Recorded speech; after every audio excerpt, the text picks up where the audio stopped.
ओम शांति। आज के वरदान, बाप दादा की वरदान अपने प्यारे बच्चों के प्रति। डेट 10 जनवरी 2026। वरदान है, पहली श्रीमत पर विशेष अटेंशन दें। फाउंडेशन को मजबूत बनाने वाले सहज योगी भव। पहली श्रीमत पर विशेष अटेंशन दें। फाउंडेशन को मजबूत बनाने वाले सहज योगी भव। बाबा हमको सहज राजयोग सिखाते हैं। माना आत्मा जो बाबा के साथ योग लगाता है वो सहज होना चाहिए। लेकिन वो सहज कब होगा? जब ज्ञान और विधि ठीक होगा, तभी तो कर्म भी ठीक होगा, कर्म का फल भी सही मिलेगा। तो योग सहज होने के लिए आज बाबा ने कहा, पहले श्रीमत पर विशेष अटेंशन देना। तो बाबा का पहला श्रीमत क्या है? अपने को आत्मा समझना। इसमें तो बहुत मीनिंग आता है। मैं आत्मा हूं, यस। मैं निराकार हूं, यस। चैतन्य शक्ति हूं, ठीक है। मैं शरीर से अलग हूं, यस।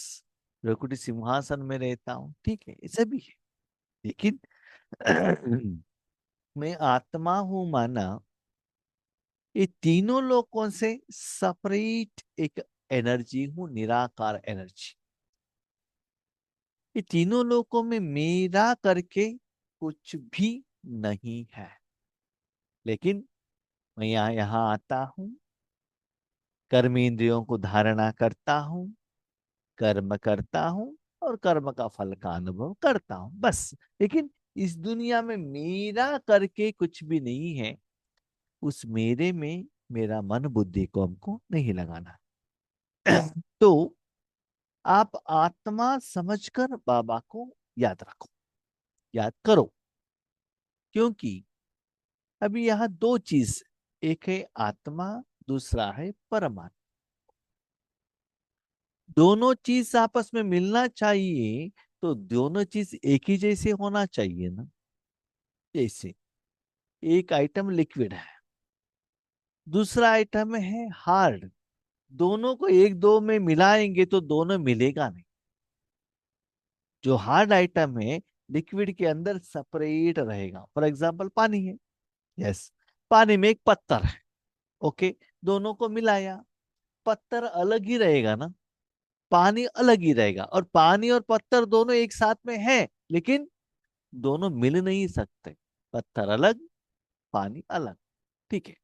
अभी पानी को लेकर आके दूध में मिलाया, तो दूध भी लिक्विड है, पानी भी लिक्विड है, दोनों मिक्स हो जाता है ना। तो पानी में क्या होता है, दूध का गुण आ जाता है। ऐसे ही आत्मा और परमात्मा का मिलन है। परमात्मा तो आत्मिक रूप में है। भले उनके पाठ के लिए वो शरीर का आधार लेता है ब्रह्मा बाबा का या गुलजार दादी का, लेकिन इसके बंधन में वो नहीं आता है, सदा आत्मिक रूप में रहता है। तो यहाँ हम और बाबा का मिलन होना चाहिए, तो मुझे भी आत्मा बनना चाहिए बाबा के जैसे। फॉर एग्जाम्पल, शादी में जाते हैं किनको मिलने के लिए? जो शादी करने वाले जो रहते हैं ना वहाँ, हस्बैंड वाइफ बनने वाले, उनसे मिलने के लिए जाते हैं। तो वो लोग बहुत अच्छा सजा कर रहते हैं। तो आप भी अपने शरीर को ऐसे ही सजा कर जाते हो कि उसी आत्मा ने शरीर को त्याग कर दिया, तो पुराना कपड़ा पहन कर जाते हैं वहां, है ना, क्योंकि उस शरीर के ऊपर पुराने कपड़े हैं। तो जैसे स्थूल में भी आगे वाले शरीरधारी ने जैसे ड्रेस पहना है, ऐसे ही हमारे शरीर को भी हम ऐसे ही ड्रेस पहनकर उनको मिलन मनाने के लिए चाहते हैं। तो यहाँ भी बाबा कहता है, बच्चे फाउंडेशन ये है कि आप आत्मा बनकर भगवान को याद करने से आपकी सारी समस्याएं, विघ्न, परिस्थितियां समाप्त हो जाएगी। आपका लोन अकाउंट क्लियर हो जाएगा। आपको जो चाहिए वो मिल जाएगा। इसलिए बाबा का जो पहला श्रीमत है, माना आपका हर कर्म श्रेष्ठ होना चाहिए, तो पहला श्रीमत है अपने को आत्मा समझ मुझ बाप को याद करो। उसके आधार पर ही वो है फाउंडेशन। और फाउंडेशन ही ठीक नहीं है तो क्या होगा? एक ना एक दिन जोर से हवा आने से बिल्डिंग गिर जाएगा। अभी बाबा तो आत्मिक रूप में है। आप अपने को देह समझते हो। देह भान में आकर, देह अभिमान में आकर, विकार को साथ में रखते हुए, कोई इंद्रिय सुख को मन में रखते हुए, नाम मान शान की इच्छा रखते हुए, और कोई काम कंप्लीट होना चाहिए, ऐसे कुछ इच्छा रखकर आप बाबा के सामने जाएंगे, तो बाबा का सोच और आपकी सोच में बहुत डिफरेंस रहेगा। तब मिलन हो नहीं सकता है, क्योंकि वो तो आत्मिक स्वरूप है। आप तो तन के स्वरूप में रहते हो।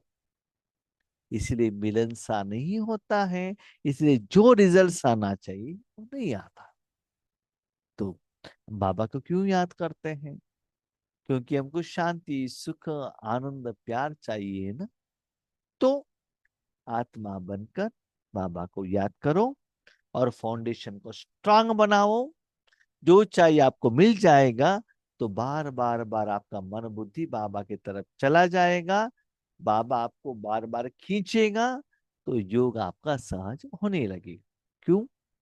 आपको जो चाहिए वो मिलने लगेगा। साधना करना आपके लिए आसान हो जाएगा। बाप दादा की नंबर वन श्रीमत है कि अपने को आत्मा समझकर बाप को याद करो।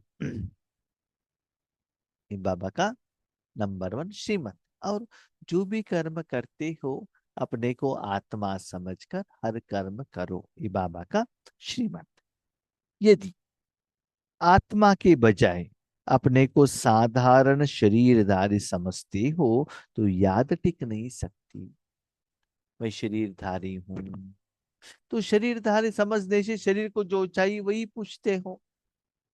शरीर के लिए जो चाहना चाहिए भगवान से वही मांगने लगते हो।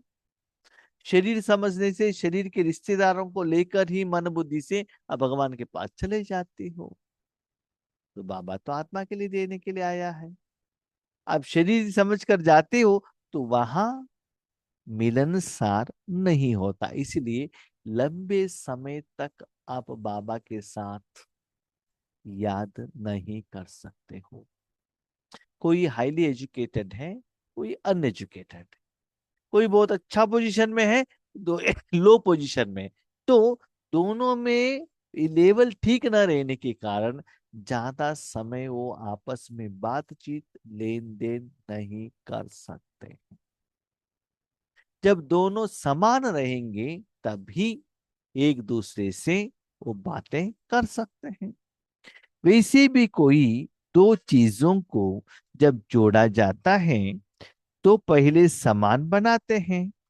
ऐसे ऐसी ही आत्मा समझकर याद करो तो याद सहज हो जाएगी। आत्मा समझना माना मैं आत्मा हूं, आत्मा हूं, आत्मा हूं, ऐसे कहना नहीं।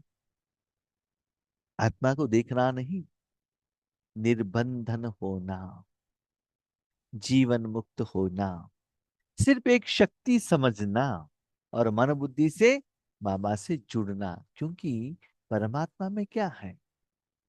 आत्मा को जो चाहिए वही है ना। जब भोजन करने के लिए जाते हो तो वहां का जो खाना है वो खा लेते हो बस। इसी राजयोग में आप आत्मा हो, बाबा को याद किया, शांति मिल गया, सिर्फ अनुभव करो बस। तन, धन, जन, दुनिया, आपका पाठ, पंचतत्व, 5,000 साल का जो ड्रामा, उसमें आपका पाठ, उसका ज्ञान, उसका संस्कार, ये किसी से भी आपको कुछ लेन देन नहीं देना चाहिए। राजयोग सिर्फ आप आत्मा के लिए कर रहे हो, ठीक है। भोजन शरीर के लिए कर रहे हो, भोजन खा लो, जीभ के ऊपर रखो, टेस्ट देखो, चैप्टर क्लोज। बाकी अपने मन को उस समय पर इधर उधर क्यों रखते हो? इसलिए बाबा कहते हैं मुख्य फाउंडेशन को पावरफुल बनाओ। यह श्रीमती मुख्य फाउंडेशन है।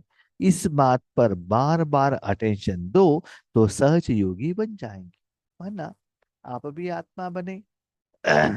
बाबा के साथ मन बुद्धि से जुड़े, आपको जो शांति चाहिए वो मन बुद्धि से मिल रहा है, तो कमाई हो रहा है, आप खुश हो, समय से आपको सफलता मिल रहा है, तो बार बार बार बाबा को याद करना आपके लिए इजी हो जाएगा। क्यों? विधि ठीक है, सिद्धि मिल रहा है, खुशी होती है, तब बार बार उस कर्म और कर्म के फल को लेने के लिए मन बुद्धि वहां भागता है। जैसे हम पहले बेंगलुरु में गए थे। उस समय हमको रागी बॉल के बारे में मालूम नहीं था। वहां जाने के बाद ही पता चला कि पहले तो लौकिक काम में थे, वहां के होटल में रागी बाल मिलता था, कभी कभी मेस पर जाते थे, तो पहले वहां मेस में है ना रागी बॉल और सांभर को सप्लाई करता है, तब हमको चुपचाप बैठना है क्योंकि हमको खाने को मालूम नहीं है कैसे खाना है। उसके बाद जब चावल आता था तब लेकर खाना पड़ता था, ठीक है। उसके बाद जब बाबा के बच्चे बने, बाबा के सेंटर पर रागी बॉल देने लगे, मना तो नहीं कर सकते, क्या करे, बाबा का प्रसाद है, तो खाना सीख लिया, ठीक है। रागी बॉल को कैसे खाना है? सांबार में डुबोना है और मुंह में डालना है और अंदर भेजना है।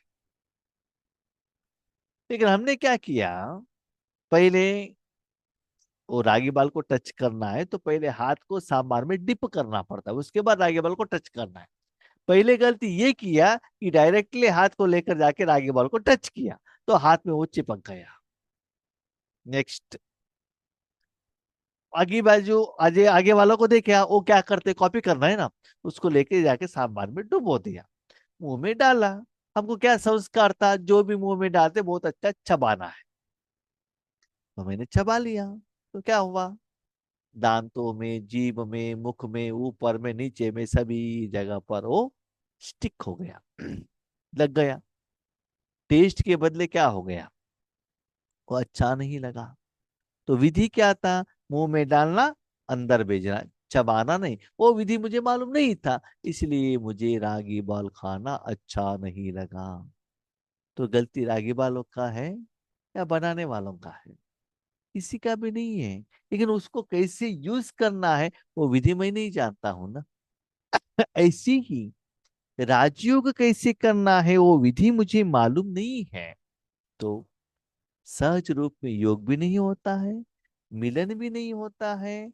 वो जो सुख जिसके लिए आप राजयोग कर रहे हो वो भी आपको अनुभव नहीं होता है। जो भी कर्म दिल से, सुकून से, खुशी से करो ना, तो विधि आपको मिल जाएगा, आसान हो जाए, है ना। अभी बच्चे क्रिकेट खेलने के लिए जाते थे, हम जब छोटेपन में थे क्रिकेट खेलने के लिए जाते थे, कितना भी धूप हो, कितना भी ठंडी हो, कितना भी बारिश हो, उनको कुछ भी उसका असर नहीं पड़ता था। लेकिन स्कूल का होमवर्क करने के लिए बताइए, सब कुछ बीमारी, पेट दर्द, सिर दर्द सब आ जाता था। क्यों? वो कर्म करने के लिए उनको मन नहीं है ना। तो आत्मा को जो कर्म में सफलता मिलती है, खुशी मिलती है, वो कर्म करना कितना भी मुश्किल हो, उनको मुश्किल का एहसास नहीं होता है, वो सहज हो जाता है। फॉर एग्जाम्पल, मुझे आप कहिएगा भाई जी क्लास करो, सुबह से शाम तक करते रहेंगे, करते करते करते करते करते करते करते सुस्ती नहीं होगा। आप कहते होंगे यार ये भाई जी कितना बातें करते, इनका मुंह टूट नहीं जाता है क्या, सुबह से बातें करते, हम इतना बातें करेंगे तो। हाँ, वही आपको कहा न्यू ईयर में बात करने के लिए, 2 मिनट 5 मिनट में आपका अनुभव खत्म, उसके से भी आगे बढ़ता ही नहीं है, क्यों? प्रैक्टिस नहीं है, ठीक है। वही मुझे कहो कि भाई जी आप कपड़ा साफ करो, बर्तन मांजो, तो मेरे से नहीं होता है, नहीं होता है माना, हो सकता है, लेकिन आप कितना दिल से खुशी से करते हो उतना मैं नहीं कर सकता हूं। क्यों? उसमें मुझे उतना एक्सपीरियंस नहीं है। जिसमें अनुभव है उसका विधि मुझे मिल जाएगा, वो कर्म करना मेरे लिए आसान हो जाएगा। इसीलिए बाबा के साथ योग सहज लगाना है, विधि को ठीक से अपनाओ। आज का स्लोगन, कर्म आत्मा का दर्शन कराने वाला दर्पण है, इसलिए कर्म द्वारा शक्ति स्वरूप को प्रत्यक्ष करो। आप एक जगह पर बैठकर क्या तपस्या करते हैं, क्या मेडिटेशन करते हैं, क्या सेवा करते हैं, कितना पॉम्पलेट्स बांटते हैं, किसको क्या पता चलता है। लेकिन हर रोज आपको तो कुछ ना कुछ कर्म तो करना पड़ेगा ना दुनिया में। तो उस समय मन में बाबा को रखो, उस समय बाबा का जो शक्ति है उसका अनुभव करते रहो। तो कर्म करना है तो दुनिया में जाना है, वायुमंडल में जाना है, वातावरण में जाना है, और अलग अलग आत्माओं का कनेक्शन में भी आना है। तो आप शक्ति स्वरूप बनेंगे तो उसका असर वातावरण, वायुमंडल, लोगों के ऊपर भी पड़ जाएगा। आप पूछ सकते हैं भाई, ये थोड़ा एग्जाम्पल देंगे क्या? जरूर देंगे। समझ लीजिए आपको बुखार आया है, खांसी आई है, राइट? अब जहां भी जाते हो जोर से खांसी करते हो, जैसे कि मुझे भी खांसी आ रहा है, तो आपको साउंड सुनाई देता है, आपको पता चलता है कि भाई जी को खांसी आया है, ठीक है, आपको पता चलता है। वो खांसी जितना जोर से है उतना अपना स्वरूप दिखाई दे।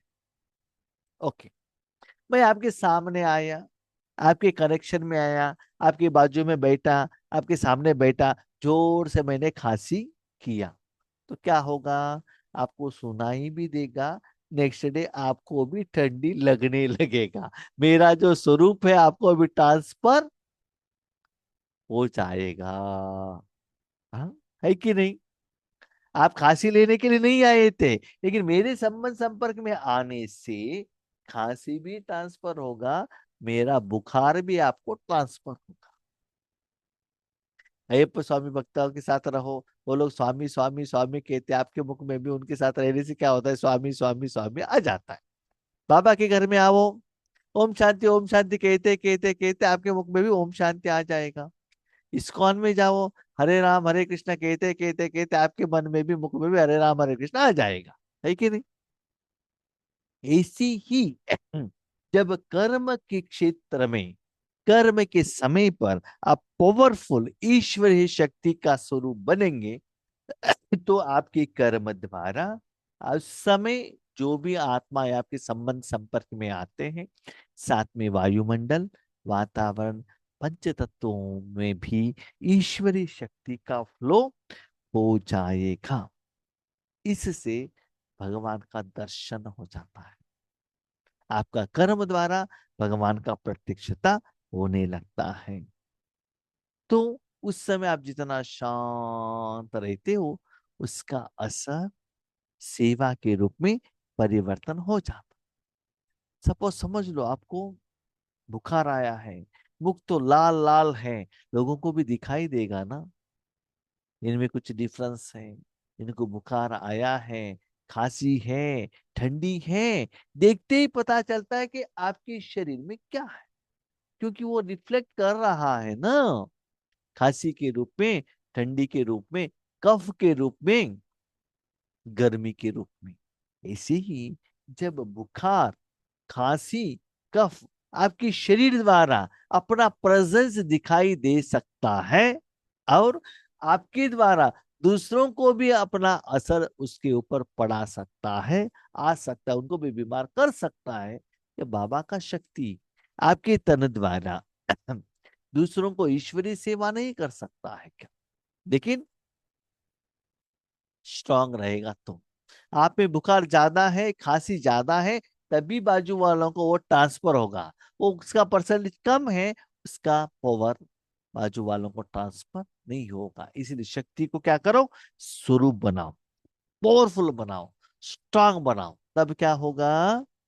उसका असर दूसरों के ऊपर पड़ जाएगा और आपके कर्म द्वारा बाबा का प्रत्यक्षता होने लगेगा और ईश्वरी सेवा भी होगी और विश्व भी परिवर्तन होने लगेगा।